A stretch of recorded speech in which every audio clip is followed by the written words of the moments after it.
Hello, bonjour à toutes les femmes sœurs, bonjour à tous mes frères, bonjour à tous ceux en aussi grand nombre qui verront cette vidéo.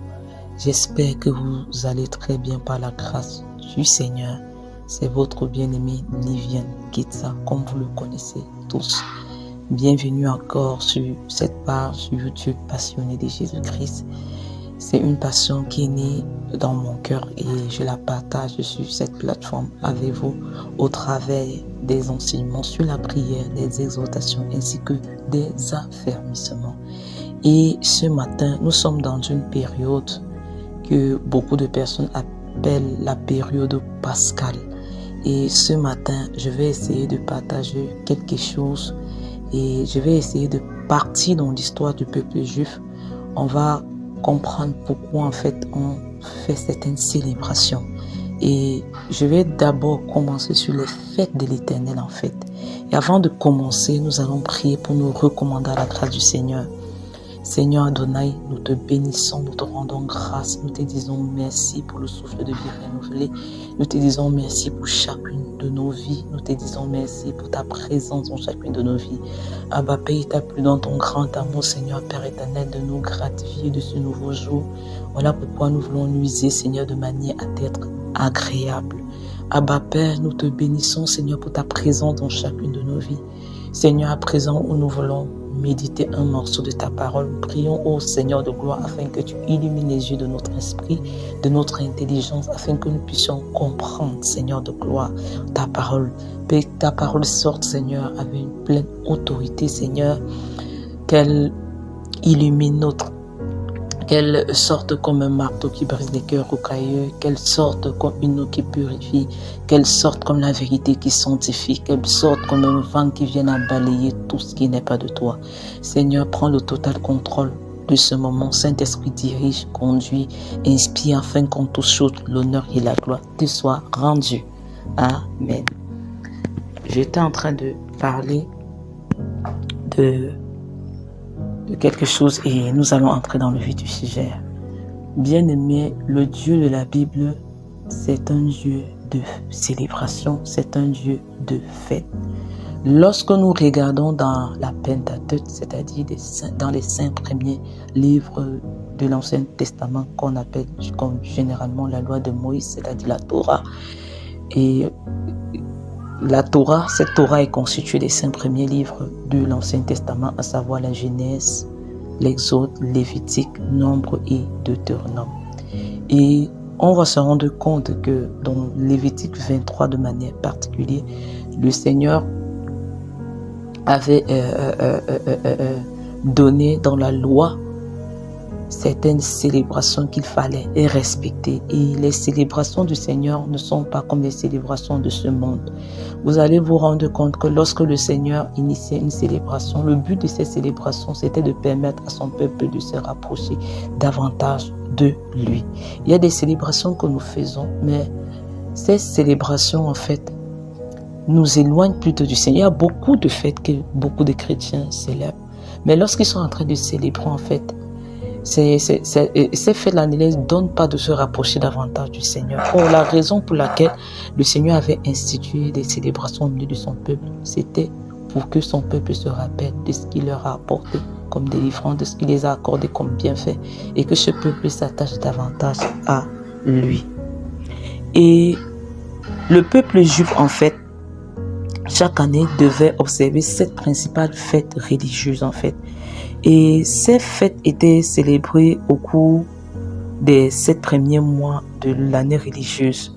Les 3 premières fêtes, c'est-à-dire la fête de Pâques, c'est-à-dire la fête des pains sans levain, c'est-à-dire la fête des prémices, avaient lieu le premier mois, c'est-à-dire le mois de Nissan chez les Juifs, c'est-à-dire qui correspond à une période entre mars et avril. C'est pour cela que c'est durant cette période-là que vous allez vous rendre compte que la Pâque, elle, se célèbre.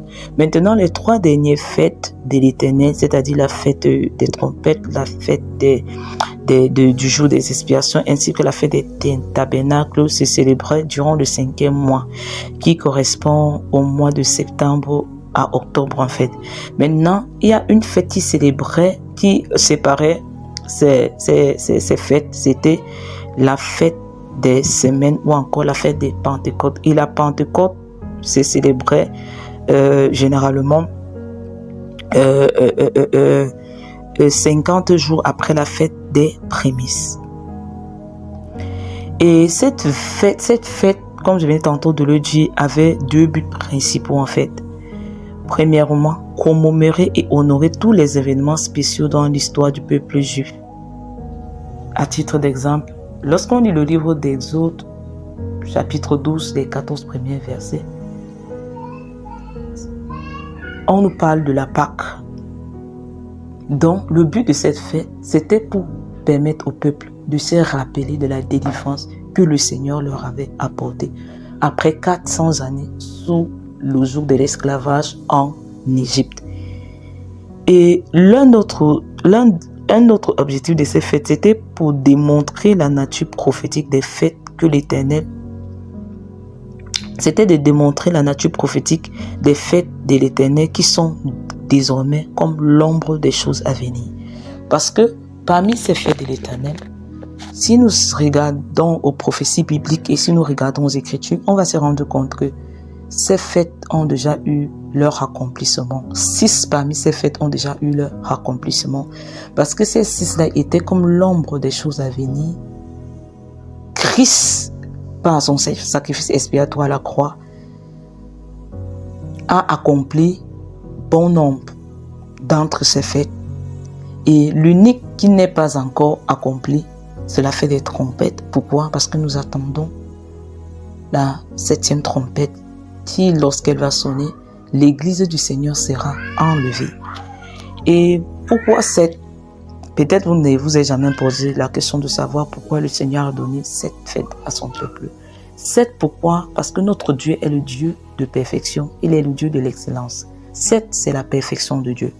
Lorsqu'on parle au commencement de la création, on va nous dire en fait que le Seigneur a créé le monde. Il a tout créé au bout de 6 jours. Le 7e jour, il a baptisé comme le repos. Comme quoi, nous sommes dans le sabbat.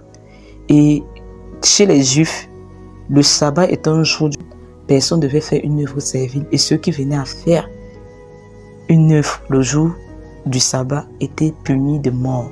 C'était un jour de repos. Et la Bible nous dit dans le livre de Matthieu 11, 28, « Venez à moi, vous qui êtes fatigués et chargés, et je vous donnerai du repos. » Jésus est ce repos dans lequel nous sommes. Et voilà pourquoi, durant son ministère terrestre, il pouvait faire opérer dans le surnaturel, même le jour du sabbat. Pourquoi? Parce qu'il est notre sabbat, il est notre repos. Et la Bible nous parle des 7 esprits de Dieu qui représentent l'omniprésence, l'omnipotence et l'omniscience de Dieu en fait. Donc 7, c'est la perfection. Donc ce nombre nous démontrait jusqu'à quel point le Dieu d'Israël était le Dieu parfait. Et 7, c'est aussi le livre de perfection. Pourquoi? Parce que l'amour de Dieu est parfait. Dans le livre de Matthieu 5, 48, la parole dit « Soyez parfaits comme votre Père céleste est parfait ». Lorsque le Seigneur nous parle de perfection, il parle d'amour. Parce que Éphésiens nous dit, je crois que c'est Colossiens, nous dit en fait que l'amour, l'apôtre Paul nous dit que l'amour est le lien de la perfection. Ça veut dire que tout ce que nous faisons avec l'amour agapao, Dieu voit cela comme parfait. Pourquoi? Dieu est amour. 1 Jean le dit, 4, que Dieu est amour et celui qui n'aime pas n'a pas connu Dieu. Lorsque le Seigneur nous demande d'être parfait, comme lui-même il est parfait, Dieu est tout simplement en train de nous demander d'aimer de son amour. Et son amour est le lien de la perfection.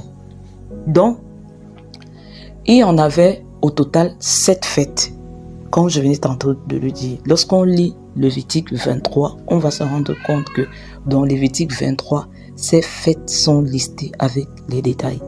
Et la toute première fête qui était célébrée par les Juifs, c'était la Pâque ou encore la Pessa. Et vous allez vous rendre compte que la Pâque biblique, elle est sans S. Parce que c'est une seule Pâque. Et cette Pâque-là commémorait en fait la délivrance que le Seigneur avait apportée à son peuple après 400 années d'esclavage.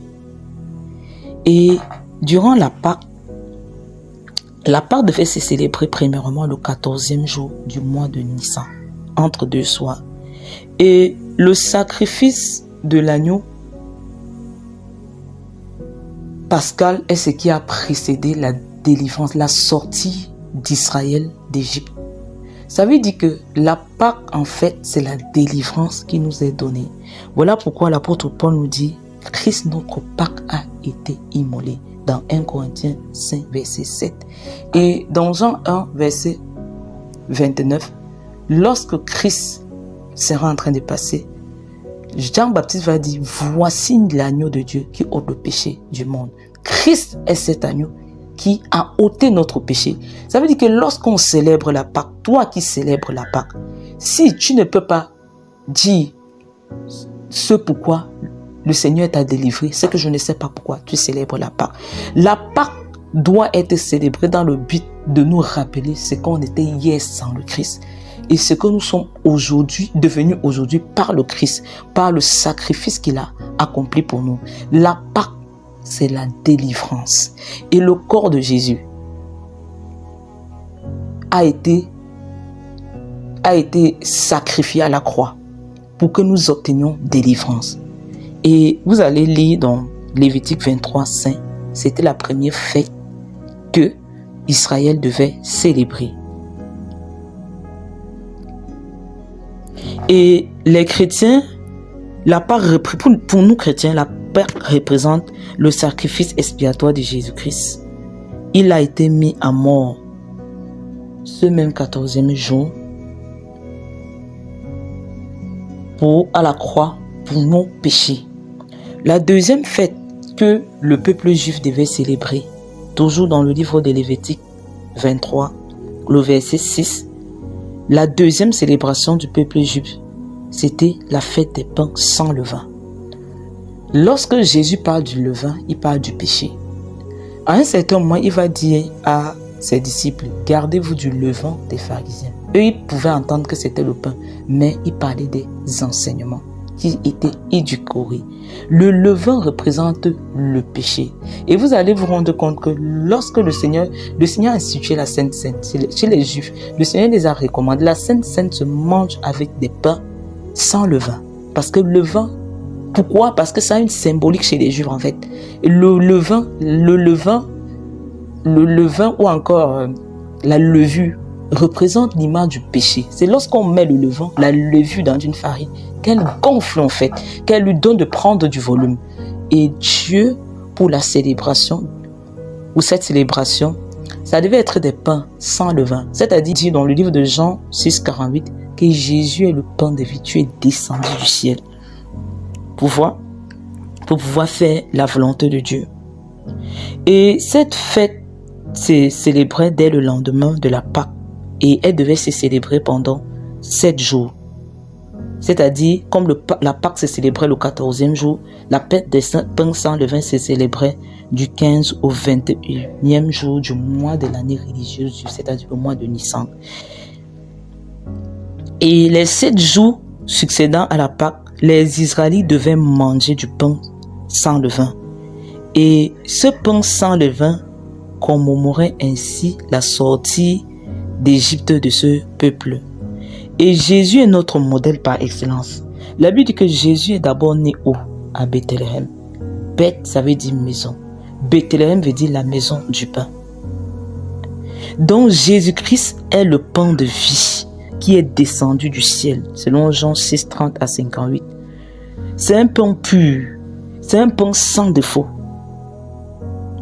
qui est descendu du ciel pour faire la volonté du Seigneur. Le levain, comme je venais tantôt de le dire, s'apparente au péché. Et le disciple de Christ demeure dans une vie de sainteté. La sanctification, c'est une vie sans levain, sans péché. Et il peut témoigner au quotidien par son comportement et par le fruit de l'esprit qu'il manifeste l'amour du Seigneur à d'autres personnes. La troisième fête, c'était la fête des prémices. Si vous lisez Lévitique 23, verset 10, c'était la fête des prémices. Et la fête des prémices représentait le premier sabbat suivant le jour de la Pâque, c'est-à-dire une semaine après la Pâque. Et au cours de cette fête, les Juifs apportaient aux prêtres les prémices de la moisson, d'après l'ordre qu'ils avaient reçu de l'Éternel. Cette fête préfigurait la résurrection du Seigneur Jésus-Christ et des croyants ayant reçu sa grâce. Et l'apôtre Paul nous dit également que, en tant que chrétiens, en tant que disciples de Jésus, nous sommes les prémices des créatures de Dieu en fait. La Bible nous dit en fait que Jésus-Christ est l'aîné d'entre plusieurs frères. Donc en tant qu'enfants de Dieu, nous sommes également les prémices de la créature de Dieu. La quatrième fête qui se célébrait, c'était la Pentecôte. La Pentecôte d'après Lévitique 23, verset 16. Et la Pentecôte se célébrait 50 jours après la Pessa, c'est-à-dire après la Pâque. Et c'était une fête qui célébrait en fait, qui commémorait en fait le don de la Torah, le don de la loi que le Seigneur avait donné à Moïse sur le mont Sinaï en fait. Et ça représente le jour sous la grâce, ça représente le jour où le Saint-Esprit a été répandu sur les 120 disciples à la chambre haute, marquant le début du temps de la grâce, marquant le début de la nouvelle alliance. Lorsqu'on lit Acte 2, à la Pentecôte, la Bible dit que le Saint-Esprit a été répandu. La Bible dit qu'ils étaient tous ensemble dans un lieu pour prier. Il vint du ciel un bruit. Et tout à coup, ils furent remplis de l'Esprit. Ils ont commencé à parler. Et tout à coup, ils furent remplis de l'Esprit. Ils ont commencé à parler en d'autres langues selon que l'Esprit les donnait. Donc, la Pentecôte célèbre en fait la descente de l'Esprit de Dieu sur les disciples et la naissance de l'ère de la grâce. Donc, ça marque une fin de la loi et une naissance de la grâce. La fête des trompettes, ça c'est la quatrième fête. D'après Lévitique 23, verset 24. Cette fête se célébrait le premier jour du mois d'Isri, après le mois de Nissan. Et cette fête se célébrait le mois de Thiri. Et au début de la fête des trompettes, la trompette devait retentir pour rassembler les fidèles et les convoquer au temple. Et tous devaient certainement au son de la trompette abandonner les travaux de la moisson pour se rendre à la fête. Cette fête annonçait prophétiquement, premièrement, le rassemblement de tous les Hébreux sur Israël, le rassemblement de tous les chrétiens dans les airs, et enfin le rassemblement de tous les élus de la grande tribulation dans les 4 coins de la terre.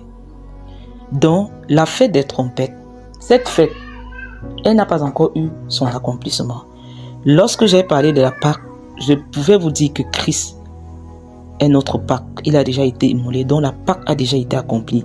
Lorsque j'ai parlé des pains sans levain, je pouvais le dire. Les pains sans levain représentaient la vie de Christ dans la sainteté, dans la pureté. Christ était pur. Il n'y avait pas de péché en lui parce que le levain représentait le péché. Lorsque j'ai parlé également de la fête des prémices, ça représentait la Pentecôte, c'est-à-dire la descente du Saint-Esprit. Il est déjà descendu. Maintenant, la fête des tabernacles, celle-ci n'a pas encore eu son accomplissement. Pourquoi? La fête des trompettes, autant pour moi. Pourquoi? Parce qu'il y a une dernière trompette qui doit sonner. Et cette trompette-là nous annonce l'enlèvement de l'Église. Et je prie afin que, le jour que cette trompette va sonner, que tu entendes le son. Parce que seuls ceux qui vont entendre le son seront enlevés. 1 Thessaloniciens nous en parle. 1 Thessaloniciens 4, verset 16 à 17. 1 Corinthiens 15, 52 nous en parle. Et aussi, maintenant, la fête des expiations. La fête des expiations, c'est la 6e fête. C'est la 6e fête. Et c'est celle qu'on appelait encore chez les Hébreux, chez les Juifs, le Yom Kippour. Et vous allez voir cela dans le Lévitique 23, verset 27. Et cette fête se célébrait le 10e jour du mois d'Étri, c'est-à-dire 9 jours après la fête des trompettes.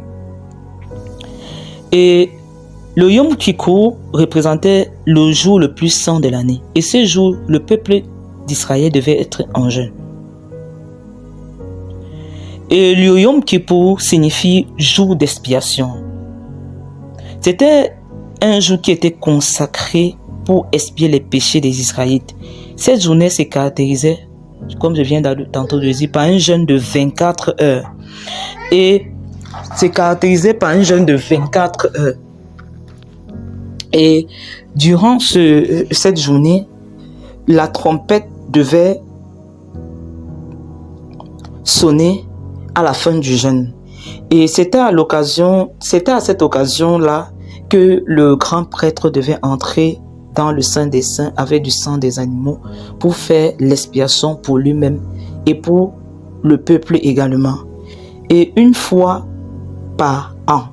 Donc, c'était une fête durant laquelle le souverain sacrificateur, c'est-à-dire de la famille d'Aaron, il devait entrer dans le lieu très saint. Premièrement, pour pouvoir apporter des sacrifices pour ses propres péchés, ensuite pour ceux du peuple. Et il ne pouvait le faire qu'une fois par an, d'après les ordres de l'Éternel. Le Yom Kippour symbolisait quoi? C'était la réconciliation des Israélites avec l'Éternel. Donc, c'était un jour où, par ces sacrifices que devait offrir le grand prêtre, le Seigneur devait à nouveau se réconcilier en fait avec son peuple en fait.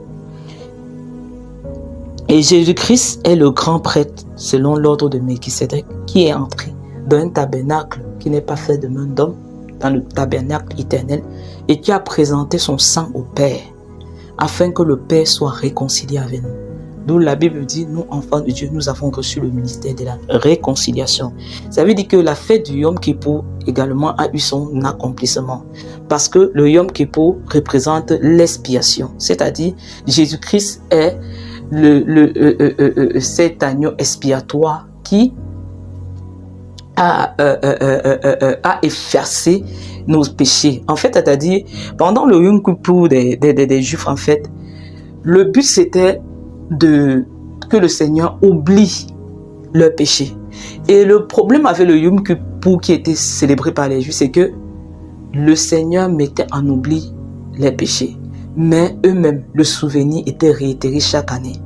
Leurs péchés étaient comme couverts. Mais par le sacrifice de Jésus, Jésus n'a pas couvert nos péchés. Jésus les a ôtés. Il les a ôtés. Voilà pourquoi nous pouvons nous approcher du trône de la grâce avec assurance. Et nous pouvons appeler Dieu Abba, Père.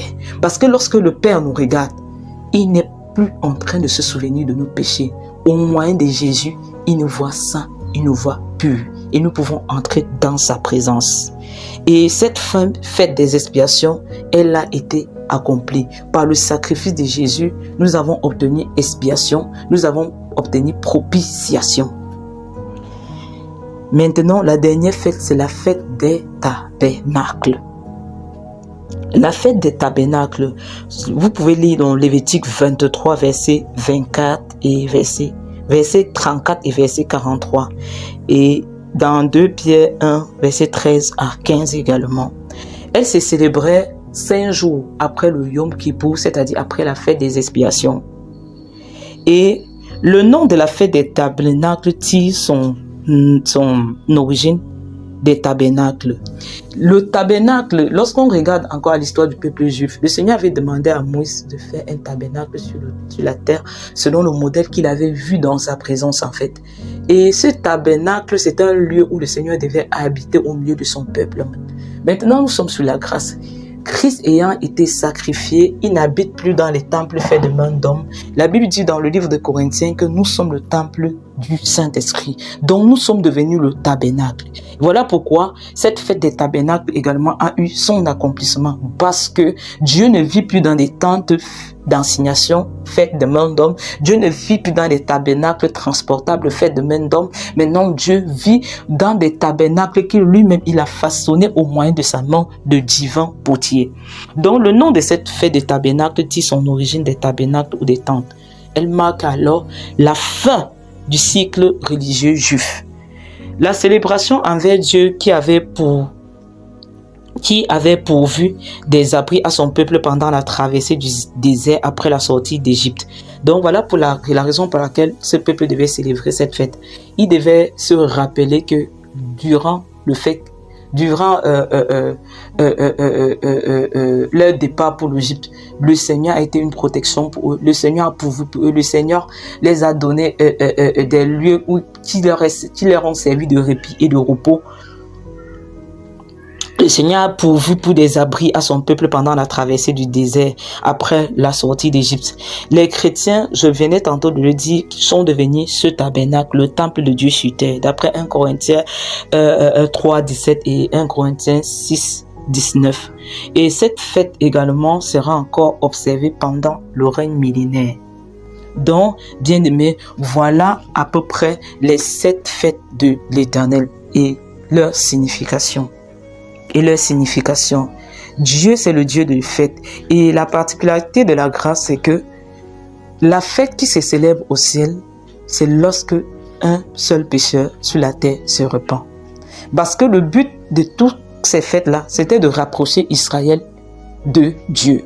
Ça veut dire que le but de la Pâque, lorsque tu es en train de célébrer la Pâque, rassure-toi qu'elle te rapproche davantage du Seigneur.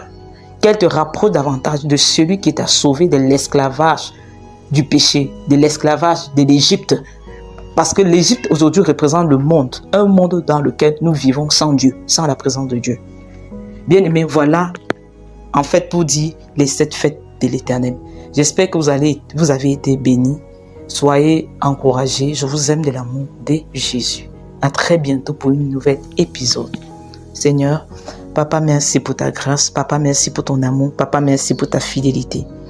Seigneur de gloire, voici, Seigneur, ce que tu as instauré comme des fêtes, des célébrations, qui étaient l'ombre des choses à venir, parce que la réalité, elle est en Christ, Père éternel. La part, Seigneur de gloire, commémorait, Seigneur, la délivrance que tu as apportée au peuple juif qui sortait de l'Égypte. Cela veut dire que la Pâque pour nous aujourd'hui représente la délivrance que tu nous as donnée par rapport au péché. Oui, Père, les pains sans levain représentaient, ô Dieu de gloire, Père, une célébration de la Pâque, Seigneur, dépourvue de toute forme de péché. Et la Bible dit, Christ, notre Pâque, a été immolé. Oui, Père, tu es notre Pâque. Oui, Seigneur, tu es notre Pâque. Tu as été immolé. Voilà pourquoi, Seigneur, nous sommes appelés également à mener une vie sans levain, c'est-à-dire sans péché. Oui, la fête des prémices, Seigneur, Abba, Père, ô Dieu de gloire, Père, la fête des prémices, Abba, Père, annonçait, Seigneur de gloire, Père éternel, que, Père, tu représentais, Seigneur mon Dieu, moi, était une fête durant laquelle le peuple juif devait apporter les prémices de sa moisson au Seigneur.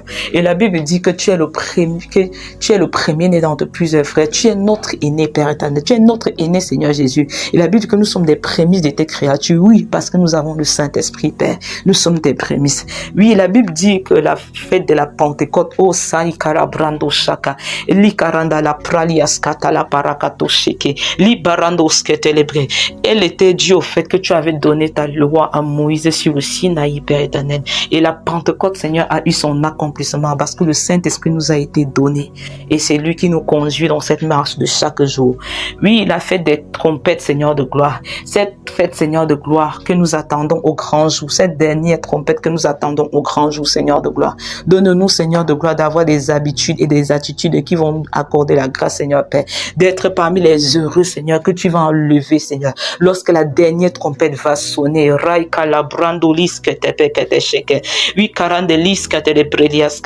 la fête de Yom Kippour ou encore des expiations, Seigneur Père éternel. Cette fête, Seigneur Père éternel, qui est une preuve, Seigneur mon Dieu, mon roi, que tu réconcilies à nouveau ton peuple avec toi. Cette fête, Seigneur de gloire,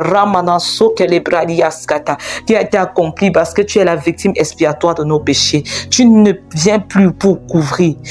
Ton sang ne couvre pas seulement nos péchés. péchés, mais ton sang ôte nos péchés. Rikala malos ketele pedes kentele parakatus kete ipaila lis kentele praliaskat. Abba Père, merci Seigneur, merci pour ton sacrifice expié à la croix, qui nous a réconciliés avec le Père, qui nous a ramenés dans l'Éden, qui nous a ramenés au commencement, qui nous a ramenés dans ta présence. Voilà pourquoi nous pouvons appeler Abba Père. Oui Père, parce que tu nous as donné le mystère de la réconciliation, parce que tu nous as réconciliés avec toi au moyen de l'œuvre de la croix.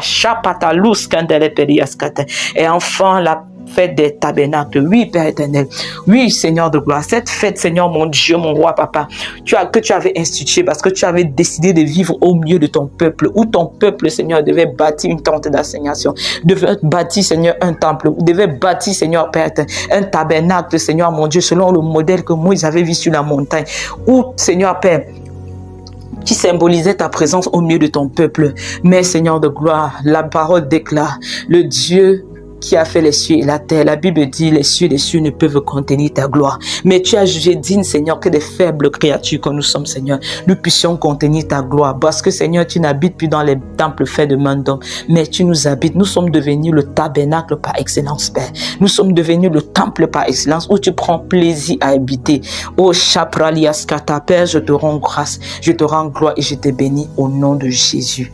Je vous aime de l'amour de Jésus. Très bonne journée.